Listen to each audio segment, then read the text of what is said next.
مرحبا. اليوم رح نعمل معاكم وصفة المسخن على الطريقة القديمة اللي كل الناس بيعرفوها. هي الأكلة هاي أكلة فلسطينية شعبية وكتير زاكية.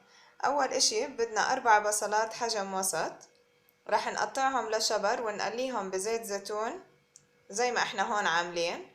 عنا دجاجة عدد 1 سالقينها احنا وحاطين لها بهارات، وهون احنا مستعملين مية الدجاج اللي سلقناها. هلأ رح نورجيكم بإيش رح نستعملها. بدنا سماق، عصير نص ليمونة، وزيت زيتون.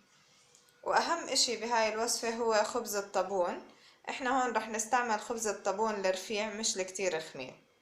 أول إشي رح نبلش، رح نخلط شوية سماق مع البصل، حوالي معلقتين كبار.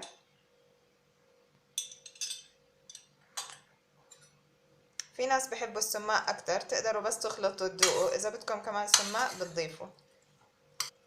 هلأ بعد ما أضفنا السماق رح نضيف عصير نص ليمونة.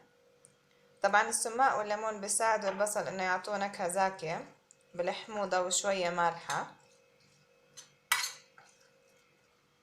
هلا اول اشي بنجيب الصحن اللي بدنا نقدم فيه هاي الاكلة، بنحط فيه زيت زيتون.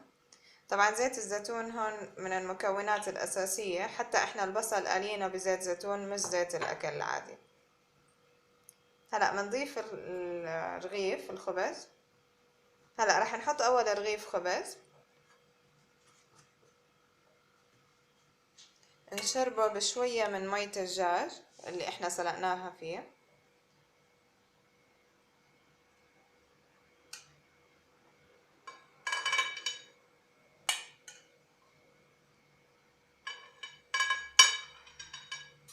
هلا رح نحط شوي من كمية البصل فوق الطبقة الأولى من الخبز.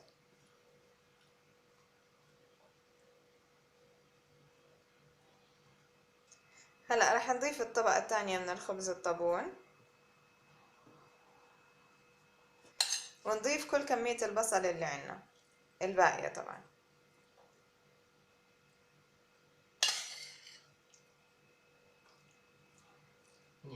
هلا بعد ما أضفنا البصل رح ندير شوية من مية الدجاج على الدواير. احنا عم نضيف هون مية الدجاج عشان تطلع الخبزة طرية، ما تكون يابسة أو ناشفة يعني بالفرن لما نحطها بالفرن.